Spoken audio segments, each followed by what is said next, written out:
नमस्कार दोस्तों। National foundation for India की ओर से आप सभी का स्वागत है। इस पॉडकास्ट सीरीज में हमारे संविधान की विकास यात्रा के बारे में आदरणीय सचिन जैन जी से बात कर रहे हैं। श्री सचिन जैन वरिष्ठ सामाजिक कार्यकर्ता हैं और देश भर में अलग अलग तरह के जो अभियान संचालित होते रहे हैं उनमें अग्रणी और नेतृत्वकारी भूमिका में रहे हैं। जैसे भोजन का अधिकार अभियान, शिक्षा का अधिकार, स्वास्थ्य का अधिकार, पोषण का अधिकार।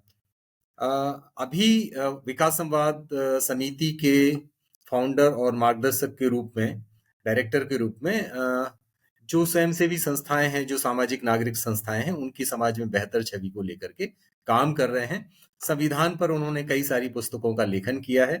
तो मैं आगे राधिका जी से आग्रह करता हूं कि वो बातचीत को शुरू करें। सचिन जी, बहुत बहुत स्वागत है आपका हमारी पॉडकास्ट सीरीज के पहले एपिसोड में। तो बातचीत शुरू करते हैं। मेरा पहला सवाल आपसे ये होगा कि संविधान के बारे में हम आजकल अब इतनी बात कर रहे हैं, 75 साल पूरे हो गए हैं, तो संविधान क्या है और आज इसके बारे में बात करने की क्या जरूरत है? देखिए, वास्तव में अपने आप में यही सबसे मूलभूत प्रश्न है कि संविधान है क्या। आमतौर पर हम जिन सिद्धांत पुस्तकों को बहुत महत्वपूर्ण मानते हैं वो हमारे धर्म, हमारे पंथों से जुड़ी हुई पुस्तकें रहती हैं। हम गीता को महत्वपूर्ण मानते हैं, हम कुरान को महत्वपूर्ण मानते हैं, बाइबल को महत्वपूर्ण मानते हैं, गुरु ग्रंथ साहिब को महत्वपूर्ण मानते हैं। और ये अपने आप में एक तरीके से जो हमारे जिन नियमों में, जिन कायदों में और जिन सिद्धांतों में हमारी श्रद्धा और हमारा विश्वास है, अलग अलग समुदाय उनको एक जगह पर इकट्ठा करके अपना एक धर्म ग्रंथ निर्मित करता है और है वास्तव में वो नियमों और व्यवहारों का ही एक तरीके से समुच्चय है। वो उसी तरीके से हमको उसको देखने की कोशिश करना चाहिए। इसके आगे जब हम बढ़ते हैं तो हम ये पाते हैं कि हमारे समाज में किसी एक धर्म या एक पंथ का व्यक्ति नहीं है। हमारे समाज में बहुत अलग अलग धर्म पंथों के व्यक्ति हैं, उनके अलग अलग विश्वास है। तो जब हम एक व्यवस्था बनाने की प्रक्रिया में जाते हैं तब ये जरूरी हो जाता है कि हम ऐसी व्यवस्था बनाएं, ऐसे नियम और कायदे बनाएं जिनमें सभी पंथों के लोग विश्वास रखें। उससे ऐसा संकेत ना जाए कि ये किसी एक खास पंथ से प्रभावित है या किसी एक खास धर्म ग्रंथ पर आधारित है। क्योंकि व्यवस्था बनाने के लिए सबसे बुनियादी जरूरत है विश्वास का होना, और एक दूसरे पर विश्वास का होना, उस व्यवस्था पर विश्वास का होना, और ये विश्वास होना कि ये हमारी अपनी व्यवस्था है। तो इसीलिए जब हम एक तरीके से आधुनिक विश्व में जब देखते हैं पिछले तकरीबन 200 सालों के इतिहास में, जब भी देश उपनिवेशवाद से आजाद हो रहे हों या नई शासन व्यवस्थाओं की तरफ जा रहे हों, तब उन्होंने ये माना कि वास्तव में हमारे जो परंपरागत कायदे, कानून हैं, नियम हैं, किताबें हैं, ग्रंथ हैं, उनके आधार पर हम शासन व्यवस्था का निर्माण नहीं कर सकते हैं और उसके बजाय हमको एक तरीके से ऐसी नीतिगत व्यवस्था की तरफ जाना चाहिए जिसमें एक तरीके सबकी सहभागिता हो, सबका जुड़ाव उसके साथ में हो। इसीलिए जब आप देखेंगे तो अगर मैं हिंदी के ही संदर्भ में बात करूं तो सम और विधान, ये दो जो शब्द हैं ये मिलकर के एक शब्द का निर्माण करते हैं, मतलब समान विधान। एक ऐसा विधान जो सबको समान नजरिए से देखता है और सभी लोग उसको समान रूप से विश्वास के नजरिए से देखते हैं। उसमें किसी भी तरीके की शंका इस आधार पर नहीं हो सकती किसी एक खास जाति, किसी खास एक पंथ या किसी एक खास राजनीतिक विचारधारा के लिए ये नियम, कायदे, कानूनों और व्यवस्था का समुच्चय बनाया गया है। तो वास्तव में सबसे आधारभूत बात, अगर हम सभ्यता की जिस यात्रा में हैं, उस यात्रा में जो कई सारे प्रश्नों के उत्तर हम खोज रहे हैं, उसमें से एक प्रश्न जो है वो व्यवस्था से संबंधित प्रश्न भी है और उसी का उत्तर जो है हमको संविधान से मिलता है। इसीलिए हम देखते हैं कि जब 1787 में अमेरिका भी जब स्वतंत्र होता है तो वो अपना संविधान बनाता है, फिर कनाडा अपना संविधान बनाता है, फिर बाद के दशकों, सदियों में हम देखते हैं कि न्यूजीलैंड, ऑस्ट्रेलिया सभी अपना अपना संविधान बनाते हैं, दक्षिण अफ्रीका अपना संविधान बनाता है। उसका सीधा सा अर्थ ये होता है कि हम अपनी जो सामाजिक, आर्थिक, राजनीतिक व्यवस्थाएं हैं, देश की जो जरूरतें हैं, देश काल और परिस्थितियां हैं, जो हमारी तात्कालिक चुनौतियां हैं, जो हमारे आकांक्षाएं हैं, जो जो लक्ष्य हम हासिल करना चाहते हैं, उन लक्ष्यों को हासिल करने के लिए हमें किस तरीके की व्यवस्था चाहिए जिसमें सबका विश्वास हो, सब उसमें सहभागी हो, वो सबको समान नजरिए से देखे, और उसी के लिए वास्तव में हम एक स्तर पर पहुंचते हैं और जिसको संविधान के रूप में अपनाया जाता है। तो शायद ये बहुत जरूरी हो जाता है कि हम इस बात को समझ लें कि केवल जब हम धर्म ग्रंथों के नजरिए से बात करते हैं तो शायद एक बहुत ही एक स्पष्ट चित्र हम समाज के सामने नहीं दे पाते हैं, अलग अलग समुदायों के सामने नहीं दे पाते हैं।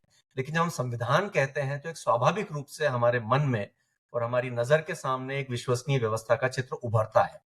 इसीलिए संविधान के ऊपर मूलतः विश्वास रखना एक तरीके से मैं ये कहूं कि एक सभ्यता के एक विकसित होने की एक निशानी है, एक ऐसे समाज और ऐसी व्यवस्था के निर्माण की निशानी है जहां पर हम ये मान के चलते हैं कि सभी की एक तरीके से समान स्थिति होगी, सभी का समान सम्मान होगा और सबके लिए एक जैसे कानून हो, और किसी को इस आधार पर, व्यवस्था और कानून के आधार पर कमजोर नहीं आंका जाएगा, उसकी उपेक्षा नहीं की जाएगी और उसके मन में कोई भी अविश्वास पैदा नहीं होने दिया जाएगा। ये मूल मकसद जो है किसी भी संविधान का होता है। तो आपने कहा कि संविधान का होना एक बेहतर व्यवस्था और बेहतर सभ्यता की तरफ जाना है, और इसी से जोड़ते हुए हम बात करते हैं कि पिछले वर्ष ही हम लोगों ने आजादी का अमृत महोत्सव मनाया। आजादी के 75 साल का उत्सव मनाया गया और इस साल संविधान के 75 साल शुरू हो रहे हैं। तो ये दो शब्द आपकी बात से निकलते हैं कि बहुत महत्वपूर्ण है। अगर हम इन दोनों संबंधों का अंतर संबंध समझना चाहें विकास यात्रा पर जाने के पहले, तो हम इसे कैसे देखते हैं? देखिए, बहुत साफ तौर पर जो मुझे लगता है कि वो ये बात है कि किस तरीके की व्यवस्था हम बनाना चाहते हैं। प्रश्न जो शुरू होता है किसी भी संविधान को बनाने का या एक सभ्य समाज के निर्माण का, उसका एक जो बुनियादी आधार है वो यही प्रश्न है कि हम किस तरीके की व्यवस्था बनाना चाहते हैं। दुनिया में बहुत अलग अलग तरीके की व्यवस्थाएं रही हैं। राजशाही की व्यवस्था रही है, सल्तनतें रही हैं, राजा और प्रजा के संबंध रहे हैं। वहां पर आपको वो संबंध बहुत स्पष्ट रूप से दिखाई देते हैं।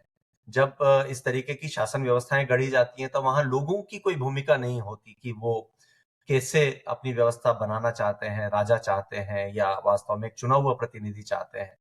तो वहां पर इस तरीके के कोई विकल्प उपलब्ध नहीं होते।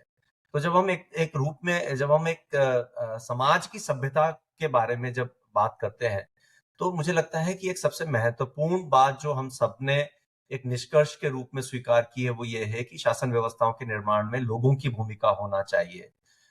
उनका अपना एक तरीके से नजरिया उसमें शामिल होना चाहिए और जो भी व्यवस्था में भूमिकाएं दी जाएं, उन भूमिकाओं को निभाने में कौन लोग भूमिका निभाएंगे और कौन लोग वहां पर एक किसी पद पर रहेंगे, उनके क्या अधिकार होंगे, इन सारी चीजों में लोगों का होना, उनका एक से होना बहुत जरूरी है। एक व्यवस्था हम अपने निजी जीवन में बनाते हैं और एक व्यवस्था सरकार बनाती है, एक सरकार की व्यवस्था होती है, या थोड़ा व्यापक संदर्भ में बात करें तो स्टेट का एक सिस्टम होता है। तो उस स्तर पर जब हम जाते हैं तो स्टेट और बहुत व्यापक दायरा हो जाता है, क्योंकि वहां पर अलग अलग समुदाय के लोग हैं, अलग अलग विचारों के लोग हैं, उन सबका जुड़ाव उसके साथ होना जरूरी है। तो एक रूप में जो हम लोगों ने, अगर हम विकास गाथा की प्रक्रिया में जाने से पहले अगर इसको इस नजरिए से देखने की कोशिश करें, तो इसका सीधा सा मतलब यह होता है कि क्या आप ऐसी व्यवस्था बनाना चाहते थे जिसमें शासन व्यवस्था का संचालन कौन करेगा, उसमें लोगों की कोई भूमिका ना हो, या ऐसी व्यवस्था चाहते थे हम जिसमें लोग खुद ये तय करें कि भाई शासन व्यवस्था का संचालन कौन करेगा। तो एक बहुत बुनियादी सी चीज है, सबसे बुनियादी और आधारभूत बदलाव जो है वो इसी से हमको यहाँ पर दिखाई देता है और इसी से शायद ये पूरी यात्रा की शुरुआत जो है वो इसी प्रश्न से होती हुई दिखाई देती है। अभी हम लोग थोड़ा ये जानना चाहेंगे कि ये संविधान जो हमारा आया, जो लिखा गया और जो लागू हुआ, इसकी विकास यात्रा कैसे रही? ये बना कैसे और अपने इस वर्तमान स्वरूप में ये कैसे आया? अगर आप इस पर रोशनी डालेंगे तो। ये एक, मुझे लगता है कि एक बहुत ही रोचक कहानी है अगर हम उस रूप में देखने की कोशिश करें तो। मैं तो उसी रूप में इसको देखने की कोशिश करता हूँ। तो मुझे एक बात ये समझ में आती है, वो ये है कि किसी भी व्यवस्था को चलाने के लिए आपको कानूनों की जरूरत तो पड़ती है। इन दिसंबर 1929 इंडियन नेशनल कांग्रेस का लाहौर में अधिवेशन हुआ और जहां पर पूर्ण स्वराज का प्रस्ताव पारित किया गया और ये संकल्प किया गया कि हमको अधूरी आजादी नहीं चाहिए, हमको ब्रिटेन से पूरी आजादी चाहिए। और हम जानते हैं कि वहीं से पूर्ण स्वराज का जो घोषणा है, पूर्ण स्वराज की घोषणा वहां से की गई। इस अधिवेशन की अध्यक्षता पंडित मोतीलाल नेहरू के बाद पंडित जवाहरलाल नेहरू कर रहे थे और उनकी अध्यक्षता में ही भारतीय राष्ट्रीय कांग्रेस ने यह नारा पूर्ण स्वराज का दिया था। और 1930 की जो 26 जनवरी थी, उसमें जो है वो ये तय किया गया था, मतलब इसके पहले का थोड़ा सा एक हिस्सा ये है कि दिसंबर में ही लाहौर में ही रावी नदी के तट पर एक तिरंगा फहराया गया और उस तिरंगा को फहरा करके ये घोषणा की गई कि भारत को हम 26 जनवरी 1930 से भारत की स्वतंत्रता का दिवस मनाएंगे। तो ये भारतीय इतिहास का एक बहुत महत्वपूर्ण संदर्भ यहाँ पर हमको दिखाई देता है कि 26 जनवरी 1930 को भारतीय राष्ट्रीय कांग्रेस ने लाहौर में स्वतंत्रता दिवस की घोषणा की थी। और इसीलिए बाद में जब हम देखते हैं कि यूं तो भारत का संविधान 26 नवंबर 1949 को बन के तैयार हो गया था, उसके ऊपर हस्ताक्षर हो गए थे, लेकिन उसको लागू किया गया 26 जनवरी 1950 को। तो उसको 26 जनवरी को लागू करने के पीछे उसका कारण यही था क्योंकि उससे ठीक 20 साल पहले यानी कि 26 जनवरी 1930 को लाहौर में रावी नदी के तट पर जो घोषणा की गई थी स्वतंत्रता की, उसके मातहत इसी दिन को 26 जनवरी को ही स्वतंत्रता का दिवस मनाने का संकल्प लिया गया था। इसीलिए भारत का संविधान 26 जनवरी 1950 को लागू भी हुआ। फिर इसके बाद 1931 में कांग्रेस का कराची अधिवेशन हुआ और कराची अधिवेशन में एक भारत का राष्ट्रीय सामाजिक आर्थिक कार्यक्रम जारी किया गया। अब आप देखिए कि एक प्रक्रिया चल रही है, संविधान के बारे में विचार हो रहा है, लगातार संघर्ष हो रहा है, स्वतंत्रता की घोषणा, स्वतंत्रता की रूपरेखा की बात हो रही है और उसी के समानांतर एक बाकायदा एक पूरी चर्चा और बहस हो रही है कि भारत का राष्ट्रीय कार्यक्रम क्या होना चाहिए सामाजिक और आर्थिक संदर्भों में। तो 1931 का जो कार्यक्रम था, जो कांग्रेस का अधिवेशन था, उसमें कराची प्रस्ताव पारित किया गया जिसमें मूल अधिकार क्या होंगे लोगों के, उनके कर्तव्य क्या होंगे, श्रमिकों के अधिकार क्या होंगे, श्रम की पहचान कैसे होगी, हमारा टैक्स सिस्टम कैसे होगा, कानून के समक्ष सभी की समानता कैसे होगी, किसानों को कर्ज से मुक्त कैसे किया जाएगा, सूदखोरी कैसे खत्म की जाएगी, नागरिकों को सैन्य प्रशिक्षण देकर के सक्षम बनाया जाएगा, समानता के लिए व्यवस्थाएं बनाई जाएंगी, जल और रेल मार्ग कैसे बनेंगे। ये सारी चीजों का उल्लेख जो है वो 1931 में कराची प्रस्ताव में किया गया। और यहां पर ही मैं बताना चाहता हूं कि जब भारत का संविधान बन रहा था तो जो फंडामेंटल राइट्स और directive principles to the state policy है, उसके बहुत सारे हिस्से जो है वो 1931 के कराची प्रस्ताव से आते हैं।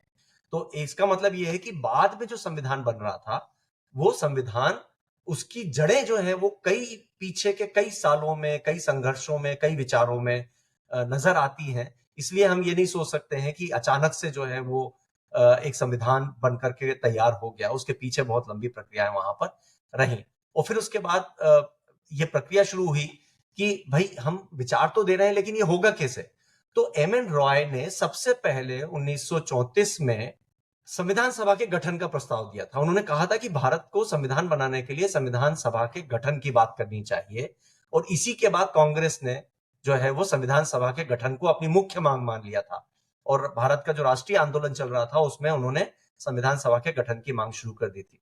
और ये पूरा दौर जो है 1930 से लेकर के 1935 के बीच काफी जो घटनाक्रम घट रहे थे, तो हम जानते हैं कि 1933 में 1933 में ब्रिटिश सरकार ने भी कहा कि ठीक है हम भी संविधान सुधार की प्रक्रिया में आगे बढ़ेंगे। तो उन्होंने एक व्हाइट पेपर रिलीज किया जिसमें उन्होंने कहा कि भारत के कानून कैसे होंगे, किस तरीके के कानून बनाए जाएंगे, कैसे चुनाव होंगे, ये सारी चीजों को लेकर के एक व्हाइट पेपर बनाया गया जिसके आधार पर 1935 में government of India act, Bharat शासन अधिनियम 1935 जारी किया गया और उसमें उन्होंने कुछ चीजों को जिक्र करने की कोशिश की कि कैसे कैसे चुनाव होंगे, कैसे प्रक्रियाएं चलेंगी। लेकिन कुल मिलाकर के 13-14% लोगों को ही मतदान का अधिकार उस वक्त मिल पा रहा था। इसके पहले के जो कानूनी प्रावधान थे उसमें तो कुल मिलाकर के 3% लोग ही चुनाव में भाग लेते थे। तो हम आज जब बात करते हैं तब हमको ये दिखाई देता है कि चुनाव में लोग रुचि नहीं लेते हैं, लेकिन उस वक्त जो है लोगों को मतदान का अधिकार नहीं था। ये चीज हमको यहाँ पर दिखाई देती है। फिर ये जो पूरी प्रक्रिया शुरू हुई भारत शासन अधिनियम की और इसके बाद चुनाव हुए, कांग्रेस ने भी, मुस्लिम लीग ने भी, सभी ने उन चुनावों में भाग लिया। सरकारें बनी, कांग्रेस ने जो है वो कई जगहों पर सरकारें बनाई, मुस्लिम लीग ने भी मिलजुल करके कई सरकारें बनाई। लेकिन कुछ जगहों पर मुस्लिम लीग और कांग्रेस दोनों को बहुमत नहीं था। वहां पर मुस्लिम लीग चाहती थी कि कांग्रेस को समर्थन करे, कांग्रेस ने उसका समर्थन नहीं किया और वहां मुस्लिम लीग की सरकार नहीं बन पाई। इससे जो है वो एक तरीके से राजनीतिक तल्खी बढ़ना शुरू हुई और वहां से जो है वो मुस्लिम लीग ने कठोर रुख अपनाना शुरू किया, जो बाद में हम और ज्यादा उसको जो है वो कठोर होते हुए देखते हैं। तो ये जो पूरी प्रक्रिया चल रही थी, इसमें राजनीतिक पहलू भी हैं और संवैधानिक प्रक्रियाएं भी इसमें शामिल हैं। फिर इसके बाद जब हम आगे बढ़ते हैं तो हमको ये दिखता है कि 1935 में भारत शासन अधिनियम आ गया, 1937 में चुनाव हो गए। 1938 में जब भारतीय राष्ट्रीय कांग्रेस के अध्यक्ष नेताजी सुभाष चंद्र बोस थे, उन्होंने एक कॉन्सेप्ट पे काम किया और उन्होंने भारतीय राष्ट्रीय कांग्रेस की तरफ से एक समिति बनाई जिसका उद्देश्य था राष्ट्रीय योजना का निर्माण करना, नेशनल प्लानिंग की बात करना कि राष्ट्रीय योजना क्या हो भारत की, जो बाद में हमारे सामने आती है भारत के प्लानिंग कमीशन के रूप में, योजना आयोग के रूप में। लेकिन उसकी शुरुआत जो है वो बहुत साफ तौर पर अगर हम देखें तो 1938 में ये प्रक्रिया शुरू हुई थी। राष्ट्रीय योजना बनाने के लिए एक समिति बनी, उसमें 11 मेंबर थे। ये समिति का गठन नेताजी सुभाष चंद्र बोस ने किया था और नेताजी सुभाष चंद्र बोस ने उस समिति की अध्यक्षता पंडित जवाहरलाल नेहरू को सौंपी थी। और पंडित जवाहरलाल नेहरू ने भारत में रॉ मटेरियल पे कैसे काम होगा, खनन कैसे होगा, कृषि पे कैसे काम होगा, उद्योग कैसे लगेंगे, ट्रांसपोर्टेशन का सिस्टम क्या होगा, एम्प्लॉयमेंट कैसे मिलेगा, वित्तीय व्यवस्था क्या होगी, इसको लेके पूरी व्यवस्था बनाई थी।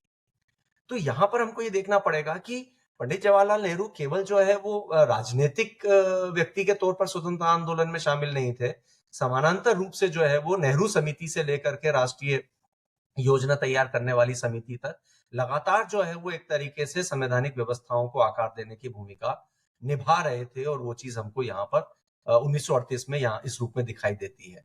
और फिर जैसे हम जानते हैं राजनीतिक तौर पर काफी चीजें चलती रही और 1945 में डॉक्टर भीमराव अंबेडकर उस वक्त जो है वो शेड्यूल कास्ट फेडरेशन नाम के एक संगठन का नेतृत्व कर रहे थे और उस संगठन के लिए उन्होंने स्टेट्स एंड माइनॉरिटीज नाम की एक रिपोर्ट, एक दस्तावेज तैयार किया। वो एक पूरा कॉन्स्टिट्यूशन के ही रूप में था और उसमें उन्होंने कहा था कि लोगों के अधिकारों की रक्षा कैसी होनी चाहिए और पहली बार उन्होंने इस बात का उल्लेख किया था कि अधिकारों की रक्षा करने के लिए ही जो है वो एक पूरा जस्टिस सिस्टम, जो बाद में हमारा अपने संविधान में हम अनुच्छेद 32 में देखते हैं कि कोई भी अधिकार का उल्लंघन हो तो आप सुप्रीम कोर्ट या हाई कोर्ट में जा सकते हैं, तो वो वाले जो प्रावधान है वो नजरिया वहां से निकल करके आता है। तो डॉक्टर भीमराव अंबेडकर 1945 में एक छोटा संविधान, एक अपनी रूपरेखा, संविधान की रूपरेखा बना चुके थे। उन्होंने मानवाधिकारों को परिभाषित किया था। 1946 में बी.एन. राव ने एक संविधान बनाया था कि भारत का संविधान किस तरीके से हो सकता है और किस रूप में देखना चाहिए। और बी.एन. राव के संविधान में एक जो है वो संयुक्त राज्य Bharat, United states of America की तर्ज पर यूनाइटेड स्टेट्स ऑफ इंडिया की एक महासंघ की कल्पना बी.एन. राव ने की थी। तो अलग अलग नजरिए हमको अलग अलग दस्तावेजों में दिखाई देते हैं। और फिर इसके बाद जो अगला रूप देखते हैं हम, कैबिनेट मिशन जो है वो 1946 में भारत में आया और उससे फिर ये रूपरेखा तय होनी शुरू हुई कि कैसे भारत का संविधान बनेगा। तो ये, और फिर कैबिनेट मिशन के प्रस्ताव के आधार पर ही भारत की संविधान सभा का गठन हुआ। और ये आगे अंतिम रूप क्या लेता है, किस रूप में लेता है, वो अपने आप में एक पूरी कहानी है। लेकिन मुझे लगता है कि बहुत महत्वपूर्ण ये जानना है कि इसके पीछे नजरियों का, दृष्टिकोणों का, हमारी अपनी जो एक तरीके से प्रतिबद्धताएं हैं, उन प्रतिबद्धताओं के साथ किस तरीके के सिद्धांत जुड़े हुए हैं, इसकी एक पूरी रूपरेखा हमको एक लंबी अवधि में नजर आती है। और वो शायद एक बहुत महत्वपूर्ण संदर्भ है जिसको आगे लेके जाने की एक प्रक्रिया को हमको जरूर देखना चाहिए, ध्यान रखना चाहिए। Thank you so much Sachin ji. आप बता रहे थे तो मैं सोच रही थी अभी 2024 में जो हम ये बात कर रहे हैं, 100 साल से ऊपर हो गए, पूरा प्रोसेस चलता है। अब हमें वो सिर्फ एक डॉक्यूमेंट दिखता है, कॉन्स्टिट्यूशन सिर्फ एक किताब दिखती है और वो इतने लंबे प्रोसेस से निकल कर आई, इतने लोग जुड़े साथ में, इतनी स्ट्रगल हुए, इतने सारे पूरा इंडिपेंडेंस का हमारी लड़ाई चली और उसके बाद ये डॉक्यूमेंट बना है। अब हम जब वो सिर्फ एक किताब दिखते हैं तो हम भूल जाते हैं उसके पीछे कितनी लंबी हिस्ट्री हम लोगों की रही है। और दूसरा मुझे ये भी लगता है कि जो ट्रस्ट की बात होती है, it's a rule of law, हम लोग गवर्नेंस, पूरा देश कैसे चलेगा। तो उस टाइम पे मैं सोच रही हूँ कि जब इतने सारे चेंजेस हो रहे थे, इतने सारे लोग, अलग अलग ओपिनियंस, पर्सपेक्टिव्स, तो 2050 में जब बन गया, कॉन्स्टिट्यूशन लागू हो गया, तब से अब तक जो ट्रस्ट होता है लोगों का एक देश में और गवर्नेंस में, वो कितनी दिक्कतें हुई होंगी शुरू में उनको भरोसा होने में कि हाँ, ये हमारे देश का संविधान है और हमारे लिए है और हमारा देश जो है इसी के उस पे रूपरेखा पे आगे बढ़ेगा। मुझे ये और जानना था कि इस पूरे प्रोसेस में महिलाओं का कहाँ-कहाँ और क्या रोल रहा? अ, जिसको हम अब देख के उससे आगे बढ़ पाएँ? निश्चित रूप से वो एक महत्वपूर्ण संदर्भ है। हम जानते हैं कि एक जो चूँकि भारत की संविधान सभा भारत के विभाजन के पहले बन गई थी और जिसमें 389 मेंबर्स थे, 389 मेंबर्स थे। और उस पूरी सभा में जो है उस वक़्त और ये पूरी सभा जो है वो हमको ये जानना ज़रूरी है कि ये बनी कैसे? मुझे लगता है कि वो भी एक महत्वपूर्ण संदर्भ है कि भारत की संविधान सभा का निर्माण कैसे हुआ था। भारत में 1946 में जो है वो चुनाव हुए थे और वो चुनाव इस रूप में नहीं हुए थे निश्चित रूप से कि सभी वयस्कों को उसमें मतदान करने का अधिकार रहा हो। लेकिन लगभग 14-15% लोगों को मतदान करने के अधिकार उस वक़्त का जो कानून था, जो गवर्नमेंट ऑफ इंडिया एक्ट चल रहा था, उसके आधार पर 15% लोगों को मतदान करने का अधिकार था। उसके आधार पर ये पूरे चुनावों की प्रक्रिया जो है वो उस वक़्त चली और उस चुनाव की प्रक्रिया के आधार पर भारत में जो है पूरे देश में खासतौर पे जो ब्रिटिश भारत था क्योंकि हम जानते हैं कि 2 हिस्से हैं, एक ब्रिटिश भारत है और एक प्रिंसली स्टेट्स है, यानी जो रियासतों के अधीन है। लगभग 40% हिस्सा जो है वो रियासतों के अधीन था और 60% हिस्सा जो है वो ब्रिटिश भारत में था, यानी जहाँ ब्रिटेन का सीधा शासन था। तो चुनाव जो है वो ब्रिटिश शासन व्यवस्था के तहत हुए थे, रियासतों में नहीं हुए, है ना? वो उस रूप में हम देखने की कोशिश करते हैं। तो उसमें ये तय हुआ कि संविधान सभा का गठन कैसे होगा, संविधान सभा कैसे बनेगी? तो उसमें एक रूपरेखा ये बनी कि भई भारत में सभी का प्रतिनिधित्व होना चाहिए संविधान सभा में, पहला सिद्धांत तो ये है। तो वो प्रतिनिधित्व कैसे होगा? क्या हम तत्काल चुनाव चाहते हैं? ऐसी स्थिति में जबकि इतने सांप्रदायिकता का माहौल है, इतनी उस वक़्त देश के कुछ हिस्सों में बाढ़ की स्थिति थी, कुछ हिस्सों में सूखे और अकाल की स्थिति थी, गरीबी की स्थिति बहुत गंभीर थी, सांप्रदायिक वैमनस्यता बहुत चरम पर थी और दूसरी महत्वपूर्ण बात कि दूसरे विश्व युद्ध के बाद जो है वो पूरी दुनिया की हालत बहुत खराब थी और भारत की भी स्थिति बहुत खराब थी। सामाजिक, आर्थिक, राजनीतिक तीनों ही संदर्भों में बहुत चुनौतियाँ थी और आपके पास कोई व्यवस्था नहीं है कि आप कैसे एक 40 करोड़ की जनसंख्या वाले देश में जो है वो आप कैसे चुनाव कराएँगे? अखंड भारत मतलब भारत और जब पाकिस्तान है। तो चुनाव कैसे कराएँगे? और अगर चुनाव कराना चाहते हैं तो फिर अगले 20 साल और भूल जाइए अभी कि स्वतंत्र हो पाएँगे आप। तो उन परिस्थितियों में, उन जटिल परिस्थितियों में आपके पास एक विकल्प ये था कि आप 15% लोगों के मतदान से बनी हुई जो प्रांतीय परिषदें हैं, उनको प्रतिनिधि मान करके आप संविधान सभा का गठन करा लें या आप एक वयस्क मतदान के आधार पर नए सिरे से चुनाव की प्रक्रिया में जाएँ। तो शायद हो सकता है कि और कई साल जो है वो आपकी स्वतंत्रता में देरी होती। तो उस वक़्त ये तय किया गया कि नहीं स्वतंत्रता चाहिए हमको तो, हम तो अभी इसी के हिसाब से जा सकते हैं। तो 1946 में जो चुनाव हुआ था, उस चुनाव के आधार पर प्रांतीय परिषदों का गठन हुआ था। तो ये प्रस्ताव आया कैबिनेट मिशन में कि भई हर राज्य में 10 लाख की जनसंख्या पर एक प्रतिनिधि संविधान सभा के लिए चुना जाए। तो अगर किसी भी प्रांत में मान लीजिए हैदराबाद है, तो हैदराबाद की अगर जनसंख्या 80 लाख है, तो 80 लाख की जनसंख्या के आधार पर वहां से 8 सदस्य भारत की संविधान सभा में जाएंगे। यदि बंबई की जनसंख्या 20 लाख है, तो बंबई से 2 सदस्य संविधान सभा में जाएंगे। तो जो प्रांतीय परिषदें चुनी गई थी, उन सबको इस आधार पर उनको बता दिया गया कि आप कितने-कितने सदस्यों को नामित कर सकते हैं, कितने सदस्यों को संविधान सभा के लिए भेज सकते हैं। तो इस तरीके से देश की सभी प्रांतीय परिषदों की तरफ से, प्रांतीय विधान परिषदों की तरफ से जो है वो नामांकन एक तरीके से चुने गए लोग संविधान सभा के लिए।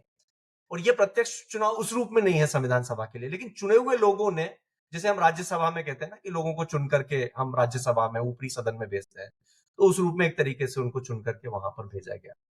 और इस तरीके से उस वक्त भारत की जनसंख्या स्वतंत्रता के पहले 39 करोड़ थी, 39 करोड़। इसलिए भारत में 389 यानी कि 390 से एक कम, इसलिए उतने सदस्यों के नाम या उतने सदस्यों की संख्या तय की गई। बहुत सीधा सा गणित है। भारत इसके बाद विभाजन हो गया, तो विभाजन के बाद भारत में रह गए 299 सदस्य और 90 सदस्य जो है वो पाकिस्तान की टेरिटरी में चले गए, यानी कि पूर्वी पाकिस्तान और पश्चिमी पाकिस्तान जो अब बांग्लादेश है। तो भारत की जो विभाजन के बाद भारत में जो सदस्य रह गए वो रह गए 289। जो 389 थे, उन 389 में से जो लोग चुन के आए थे उसमें से 15 महिलाएं। और बाद में जब हम भारत के उसमें देखते हैं तो उसमें 12 महिलाएं, हमको भारत के जो सदस्य संख्या है उसमें हमको 12 महिलाएं नजर आती हैं। श्रीमती हंसा मेहता, दुर्गाबाई, दाक्षायणी वेलायुधन, ये सब ऐसी महिला राजनीतिज्ञ थी, लेकिन इन सब के पीछे सामाजिक बदलाव और सामाजिक संघर्ष की एक बहुत बड़ी लंबी कहानी हर एक के साथ बहुत जुड़ी। उदाहरण के लिए आप अगर दुर्गाबाई की बात करेंगे या दाक्षायणी वेलायुधन की बात करेंगे, तो ये जो है 1920 1930 से लेकर के देश के अलग-अलग हिस्सों में दलितों के बीच में, महिलाओं के बीच में, मजदूरों के बीच में, किसानों के बीच में लगातार ये लोग करीब 30-30 40-40 सालों से लगातार वहां पर संघर्ष का काम कर रहे थे। तो ये जो चुन के आए हुए लोग थे वो वास्तव में उस वक्त के भारतीय समाज के सबसे चेतनाशील लोग आप उनको मान सकते हैं। तो ये जो महिलाएं भी थी, अब कोई भी हम इसमें से किसी का भी अगर हम एक संदर्भ ले तो उन्होंने बहुत महत्वपूर्ण भूमिका इसमें निभाई। और चर्चा के स्तर पर ऐसी बहस की कि जब संविधान में रिजर्वेशन के लिए बात हो रही थी तब महिला सदस्यों ने कहा कि हमको महिलाओं के लिए अलग से रिजर्वेशन नहीं चाहिए, हम अपनी ताकत से अपना स्थान हम स्थापित करेंगे और वही हमारा सबसे बड़ा लक्ष्य होगा। तो ये जो नजरिया है, ये नजरिया भारत के संविधान में जो महिला सदस्य हैं उनकी तरफ से आया। भारत को भारत का राष्ट्रीय ध्वज अर्पित करने का काम श्रीमती हंसा मेहता ने किया और उन्होंने सबसे पहले उसकी व्याख्या की कि भारत के झंडे में, भारत के तिरंगे में 3 रंगों के क्या मायने हैं और इसके प्रति हमारी क्या भावनाएं हैं और किस नजरिए से हम इसको देखते हैं और किस रूप में हम इसको स्वीकार करते हैं। तो ये वाली बात हमको वहां पर इस रूप में इनको दिखाई देती है। अगर हम पूरा तोले इसको तो शायद उतनी ज्यादा बातचीत महिला सदस्यों की तरफ से नजर नहीं आती जितनी पुरुष सदस्यों की तरफ से आती है। बहुत बड़ा हिस्सा चर्चा का, बहस का पुरुषों की तरफ से, लेकिन लगभग सभी समितियों में महिलाओं का प्रतिनिधि, क्योंकि भारत का जो संविधान बना उसके लिए लगभग 15 बहुत महत्वपूर्ण समितियां, मुख्य समिति और उप समितियां बनी थी और उन समितियों ने समानांतर रूप से संविधान सभा के बाहर काम किया था और वो समितियों की रिपोर्ट पे संविधान सभा में चर्चा होती थी। तो उन सभाओं की सदस्य महिला सदस्यों को बनाया गया और महिलाओं को उसके अंदर शामिल किया गया, उनकी बहुत महत्वपूर्ण भूमिका उसमें रही।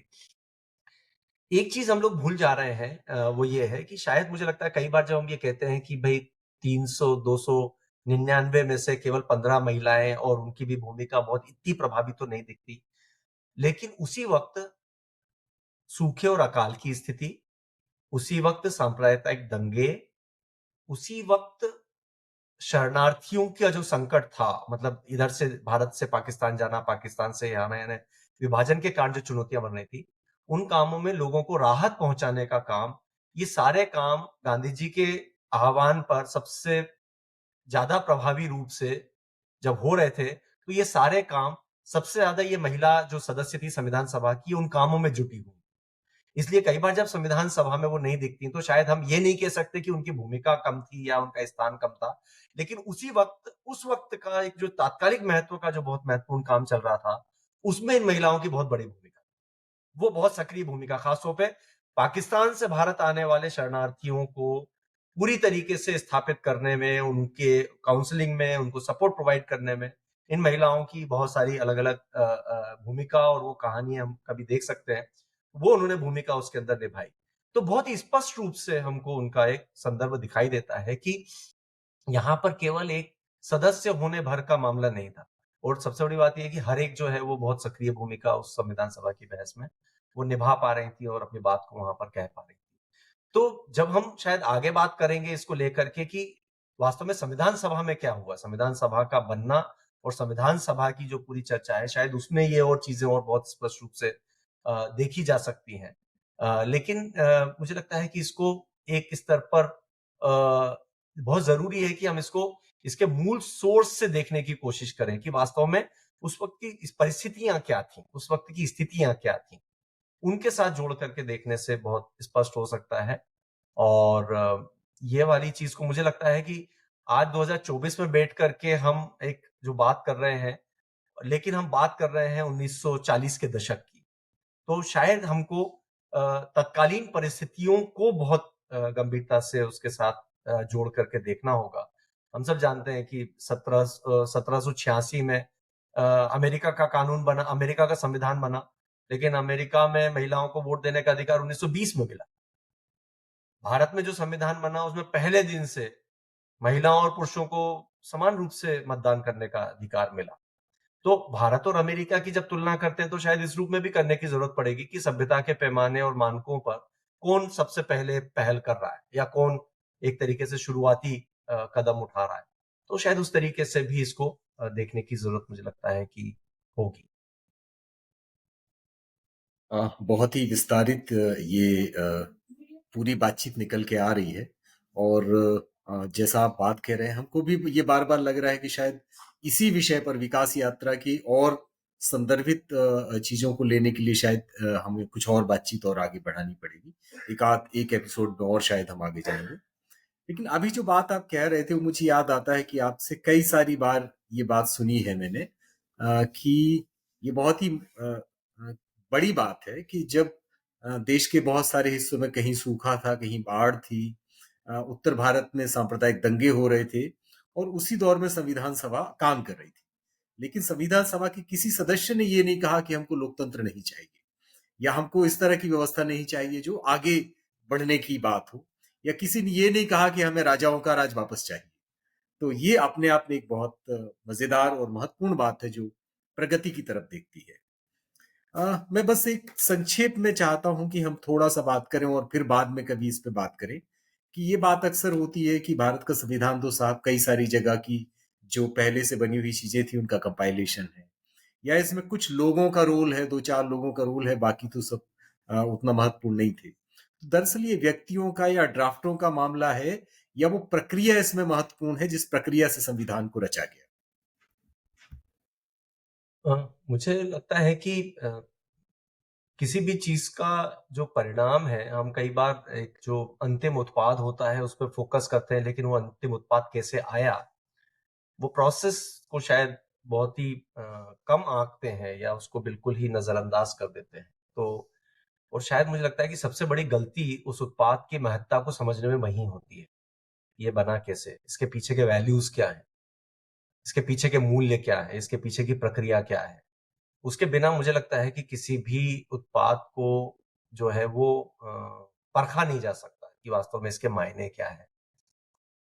और इसीलिए जो बात महात्मा गांधी का एक जो बहुत महत्वपूर्ण संदर्भ है कि जितना महत्वपूर्ण साध्य होता है उतना ही महत्वपूर्ण साधन भी होते हैं। आप एक बहुत अच्छा लक्ष्य लेके चल रहे हैं, लेकिन उस लक्ष्य को हासिल करने के आपके तरीके अगर हिंसक हैं, भेदभाव से पूर्ण है, और मूल्यहीन है, तो आपका उत्पाद या आपका जो साध्य है वो कितना ही अच्छा हो, वो बहुत परिणाम नहीं दे सकता। आप लोकतंत्र के लिए हिंसा को अपना लें तो कल को कोई और दूसरा हिंसा को उठा करके लोकतंत्र को खत्म भी कर देगा। तो बुनियादी तौर पर भारत का संविधान जो है, मुझे ऐसा लगता है कि वो वैल्यूज में विश्वास रखने वाला संविधान है। क्योंकि ये भारत के संविधान सभा में लगातार कई सारे सदस्य ऐसे रहे, चाहे वो डॉक्टर राजेंद्र प्रसाद हो, डॉक्टर अंबेडकर खुद हो, उन्होंने कहा कि आप कितना ही अच्छा संविधान बना लीजिए, लेकिन उसको अगर चलाने वाले अगर ठीक नहीं है, अगर उनकी मंशा साफ नहीं है, तो आपका संविधान कुछ नहीं कर सकता है। महत्व इस बात का है कि आप किस तरीके के लोगों को चुनते हैं, आप किस तरीके के लोगों को इस संविधान को लागू करने की जिम्मेदारी देते हैं, ये बहुत महत्वपूर्ण होगा। और ये एक बात एक व्यक्ति ने नहीं, दसियों व्यक्तियों ने पूरी संविधान सभा में कही कि भाई आप यहाँ पर, जैसे कई बार ये कहा जाता है कि आप जो है वो यहाँ पर सरकार को ये करने के लिए स्थान क्यों दे रहे हैं, सरकार तो निरंकुश हो जाएगी ऐसा करेंगे अगर तो। तो वहां पर यही बात आती है, जैसे एक बहुत महत्वपूर्ण डिबेट थी केंद्रीयकरण को लेकर, सेंट्रलाइजेशन ऑफ पावर्स, कि भारत में केंद्र बहुत महत्वपूर्ण है। भारत में केंद्र जो है वो राज्य के ऊपर राष्ट्रपति शासन लगा सकता है, लेकिन कोई राज्य केंद्र के ऊपर राष्ट्रपति शासन नहीं लगा सकता, है ना। उसके पीछे एक लॉजिक दिया गया, तो यही कहा गया था कि भाई आप तो इतना ताकत दे रहे हैं केंद्र को कि कोई भी राज्य अपनी स्वतंत्रता को वो कर नहीं पाएगा। तो उन्होंने कहा कि ये तो निर्भर उस समाज की जनता पे निर्भर करेगा कि आप कैसे लोगों को चुनते हैं। इसमें संविधान क्या कर लेगा केंद्र, क्योंकि आपके देश में आपके अगर 50 राज्य होने वाले हैं, तो 50 राज्यों को इकट्ठा करके चलाए रखने के लिए तो केंद्र को प्रभावी और मजबूत बनाना ही पड़ेगा। उसके बिना तो शासन बनेगा नहीं तो बहुत दिक्कत हो जाएगी। तो इस नजरिए से देखते हैं तो जैसे प्रक्रिया इसीलिए मुझे लगता है कि बहुत महत्वपूर्ण है। जैसे कुछ उदाहरण अगर मैं दूं, पहला उदाहरण मूलभूत अधिकारों का उदाहरण मैं दूं कि भारत के संविधान में मूलभूत अधिकार है, ठीक है। मूलभूत अधिकारों का जो संदर्भ आता है सबसे पहले कराची प्रस्ताव में 1931 में आता है, 1931 कराची रिजोल्यूशन, जो भारत का सामाजिक और आर्थिक कार्यक्रम जिसको कहा गया था उसमें आता है। उसकी प्रेरणा किसने दी थी? उसके प्रेरणा थी महात्मा गांधी का आइडिया, और महात्मा गांधी ने उसके एक तरीके से प्रेरणा दी। उसको बनाया किसने था? उसको बना उस वक्त कांग्रेस के अध्यक्ष कौन थे? सरदार पटेल कांग्रेस के अध्यक्ष थे।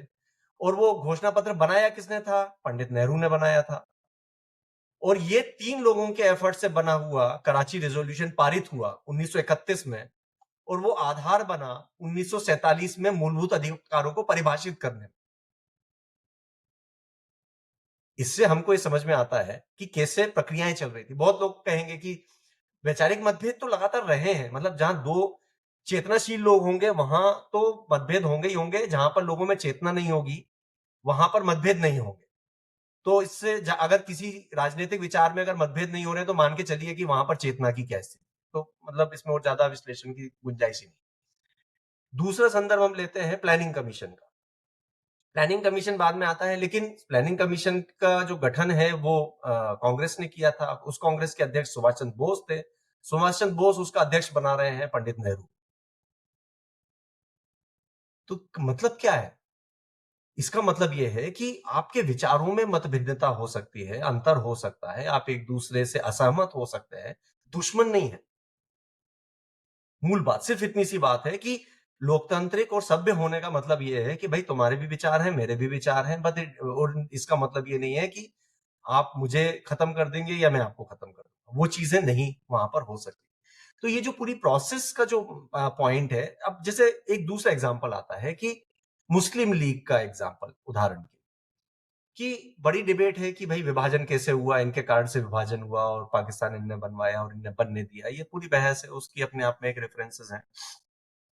एक छोटा सा उदाहरण कि जब 16 मई 1946 को कैबिनेट मिशन का प्रस्ताव स्वीकार कर लिया गया भारत की आजादी का और संविधान सभा के गठन का, तो कांग्रेस ने भी उसको एक्सेप्ट कर लिया था, मुस्लिम लीग ने भी एक्सेप्ट कर लिया था कि ठीक है, इस हिसाब से संविधान सभा का गठन होना ठीक है। लेकिन बाद में मुस्लिम लीग ने थोड़ा अलग तरीके की उसमें अपनी एक भूमिका ली, क्योंकि उनको लगता था कि जिस तरीके से संविधान सभा का गठन होगा उसमें तो कांग्रेस का ही वर्चस्व होगा, और अगर कांग्रेस का वर्चस्व होगा, बहुमत उनका होगा, तो फिर हमारा बहुत स्थान नहीं होगा इसमें। तो वो अल्पमत बहुमत वाली जो बात है वो वहां से शुरू हो गई, और वो वाला उसने एक तरीके से एक अलग भूमिका निभाई। और इसके बाद हम ये देखते हैं कि दोनों ने कैबिनेट प्लान को एक्सेप्ट किया था, मुस्लिम लीग ने भी और कांग्रेस ने भी। 9 दिसंबर 1946 को जब कॉन्स्टिट्यूंट असेंबली की पहली बैठक हुई, उस दिन मुस्लिम लीग ने कॉन्स्टिट्यूंट असेंबली में सहभागिता नहीं की, वो अनुपस्थित रहे। ठीक है, वो अनुपस्थित थे, इसलिए जो भारत के संविधान का जो घोषणा पत्र जारी होना था कि हमारा संविधान किन मूल्यों पर आधारित होगा, वो 13 दिसंबर 1946 को पंडित नेहरू ने प्रस्तुत किया था संविधान सभा में। 8 बिंदुओं का प्रस्ताव था कि जिसमें भारत में मानवाधिकार होंगे, भारत की न्यायिक व्यवस्था होगी, लोकतांत्रिक संप्रभु देश होगा। इस तरीके से वो घोषणा पत्र जो है वो 13 दिसंबर को जारी हुआ। उसमें लोकतंत्र वाला जो मसला है या डेमोक्रेटिक सिस्टम होगा, वो वाली चीज जो है वो बहुत स्पष्ट रूप से उल्लेख में नहीं आई, क्योंकि उसमें ये वाली बात आ रही थी कि अगर मान लीजिए मुस्लिम लीग या भारत का विभाजन नहीं होता है, अविभाजित होता है, तो इसका मतलब है कुछ क्षेत्रों में ऑटोनॉमी ज्यादा होगी, उस क्षेत्रों के कुछ जगहों की व्यवस्थाएं अलग होंगी, और ये शब्द लाने से कि हमारे यहाँ पूरा इस तरीके का सिस्टम होगा, मुस्लिम लीग आर्ग्यूमेंट दे सकती थी कि आपने तो ये सिस्टम बना दिया तो हमारे लिए तो स्थान ही खत्म हो गया, इसलिए वो शब्द वहां नहीं लाया गया। फिर इसके बाद 20 दिसंबर को ये चर्चा हुई और उसमें कहा कि भाई देखिए, अभी भी ये तय नहीं हुआ है कि भारत का विभाजन होगा, ये अभी भविष्य की गर्त में है, लेकिन मुस्लिम लीग को आने का हमको एक मौका देना चाहिए, और इस मौका देने के लिए हमको थोड़े दिन के लिए संविधान सभा की कार्रवाई को रोकना चाहिए। ये 20 दिसंबर 1946 को बात हो रही, संविधान सभा की कार्रवाई शुरू होने के 11 दिन बाद। उसमें बहुत बहस हुई, कई लोगों ने उसको अपोज किया कि नहीं नहीं ऐसा क्यों होना चाहिए, ये क्यों होना चाहिए। कई लोगों ने उसको समर्थन भी किया, मतलब कोई निर्णय नहीं हुआ उसके ऊपर, लेकिन व्यावहारिक तौर पर 22 दिसंबर 23 दिसंबर के बाद वास्तव में अगले एक महीने के लिए संविधान सभा की एक भी बैठक नहीं हुई। घोषणा नहीं हुई, कहीं पर लिखा नहीं गया कि हम इस कारण से 1 महीने कार्रवाई नहीं करें, लेकिन लिटरली क्यों? ये उम्मीद में कि मुस्लिम लीग को मौका दिया जाए, वो सोच पाए, समझ पाए और ये ना कहें कि आपने हमको निर्णय लेने का अवसर ही नहीं दिया। ये प्रक्रियाएं हैं। उन प्रक्रियाओं के लिए कितनी मैच्योर अंडरस्टैंडिंग चाहिए, कितनी परिपक्व समझ चाहिए। वो मतलब आज तो आप आज के नेताओं को तो देखकर मैं आप कल्पना ही नहीं कर सकते। अगर किसी आने वाले समय में बच्चों को सुनाएंगे तो वो कहेंगे कि ये तो मिथक है।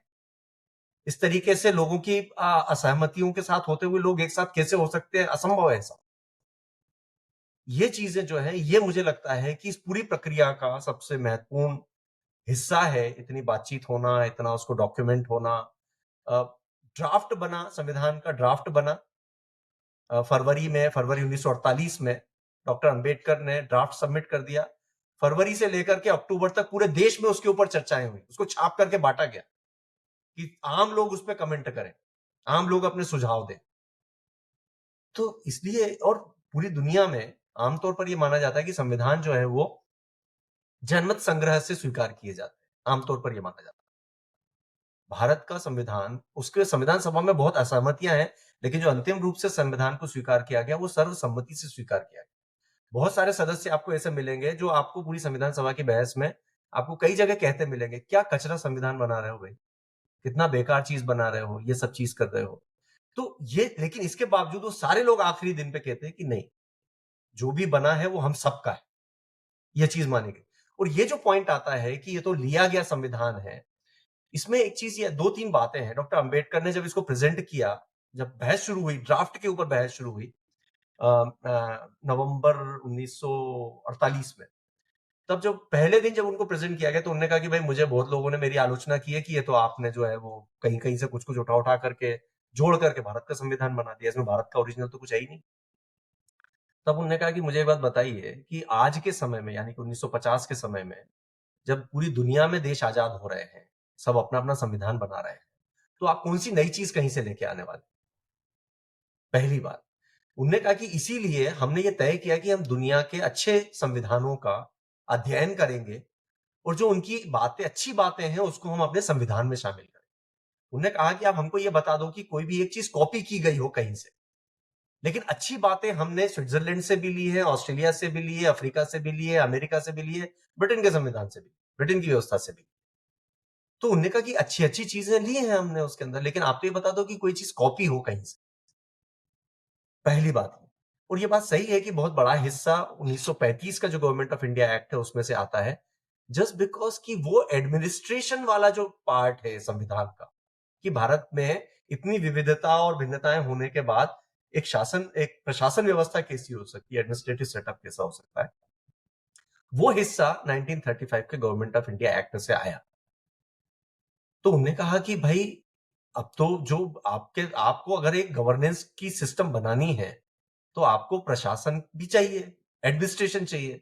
तो एडमिनिस्ट्रेशन के लिए हमको जहां से अच्छी चीजें मिली, वहां से हमने उनको लिया। अब वो कुछ अच्छी बातें अगर 1935 के एक्ट में हो, तो क्या हम उस अच्छी बात को इसलिए खारिज कर दें क्योंकि 1935 के एक्ट में या अमेरिका के संविधान में? तो एक बहुत महत्वपूर्ण बात यह कि भारत के संविधान के लिए 60 देशों के संविधान का अध्ययन किया गया। और जो बी एन राव थे, बी एन राव जो कॉन्स्टिट्यूंट असेंबली के एडवाइजर थे, संवैधानिक सलाहकार थे, उन्होंने 15 देशों की यात्रा की और he was appointed by the constituent assembly कि आप जाइए वहां पे देशों में लोगों से पूछिए, वहां के प्रतिनिधियों से बात करिए कि आपका संविधान कैसा चल रहा है, क्या अनुभव है, क्या चलता है, क्या नहीं चलता है, क्या गड़बड़ी होती है। तो इसलिए जितनी इंटेंस प्रक्रिया उसमें थी, वो प्रक्रिया अपने आप में मुझे बहुत लॉजिकल और रैशनल लगती है। उसमें लोगों के अपने अपने नजरिए हो सकते हैं, लेकिन मुझे वही लगता है कि आज हम भी कुछ भी काम करेंगे तो आप रेफरेंस तो लेते ही है ना कि अच्छा ये वाली बात जो है ये बहुत व्यवहारिक लग रही है, ये वाली बात व्यवस्था के नजरिए से ठीक हो सकती है। तो ये जो पूरी प्रक्रिया है उसमें हमको साफ दिखाई देता है कि अगर 1895 में अगर मान लीजिए अभिव्यक्ति की स्वतंत्रता का हिस्सा आ गया, तो ये कौन से देश की व्यवस्था से आया? संपत्ति के अधिकार की बात आ गई या समानता, विधि के समक्ष समानता की बात 1895 के कॉन्स्टिट्यूशन ऑफ इंडिया बिल में अगर आ रही है, या भारत का सामाजिक आर्थिक कार्यक्रम 1931 के कराची रिजोल्यूशन से आ रहा है, तो हम उसको कैसे मान सकते हैं कि ये चीज अलग जगहों से आई है? लेकिन स्वाभाविक है कि उसमें अलग-अलग जगहों के कुछ हिस्से शामिल हैं और उनका एक इम्पोर्टेंस है और कई सारी चीजें जो फिट नहीं हुई हैं, उनमें बदली गई हैं, इसीलिए तो 100 से ज्यादा संशोधन है संविधान में। तो वो भी एक महत्वपूर्ण बात है। तो उस रूप में शायद देखना ज़्यादा ज़रूरी है। मुझे बस 1-2 बातें बोलनी है, जैसा आपने बोला कि इतनी सारी असहमतियों के बाद भी जो कॉन्स्टिट्यूशन बना, आज अब आजकल के बच्चे सुनेंगे तो कहेंगे ऐसा हो ही नहीं सकता, इतने डाइवर्स देश में इतना बड़ा डॉक्यूमेंट, वो भी इतने डाइवर्स ओपिनियंस के बाद भी बना, एंड जस्ट द फैक्ट कि इट हैज सस्टेन्ड अभी भी, एंड इट स्टैंड स्ट्रॉन्ग। उसके बाद जितने भी चेंजेस हुए 50 की 1950 से अभी तक, किसी ने कॉन्स्टिट्यूशन के जो का जो फाउंडेशन है, बेस है, उसको कभी क्वेश्चन नहीं किया। तो वो it is evident in itself, अपने आप में बहुत बड़ा एविडेंस है वो कि the strong document it is, and also जैसा हमने बोला कि it is the character of the people that works the constitution. तो वो डॉक्यूमेंट है सो है, लेकिन देश कहाँ है, कहाँ जाएगा, किस हालत में, वो इसकी वो हम लोगों पे, इट इज ऑन अस, हम सिटीजन्स के ऊपर है वो, उसका जो कैरेक्टर है that forms the essence of the constitution. Thank you so much Sachin ji, आपने हमें वापस ले जाके और बहुत सारे सवाल खोल दिए हमारे सामने। और अब मुझे लगता है सत्येंद्र जी और मैं हमारे सबके ऊपर है कि हम जाके एक एक सवाल को खोल के देखें, समझना शुरू करें। ये पूरा साल जो है बहुत इम्पोर्टेंट है ये करने के लिए। और अब जो प्रोसेस शुरू होगा ये 26 जनवरी से 1 साल में, हमें लगता है कि पूरे संविधान के जितने भी छोटे छोटे हिस्से हैं, पार्ट्स हैं, आर्टिकल्स हैं, सब पे बात हो। और हमें एज अ सिटीजन टुडे, आज भारत के नागरिक के तौर पे, हमें हमारे लिए संविधान क्या है उसको हम समझ पाए इस 1 साल में। सत्येंद्र जी।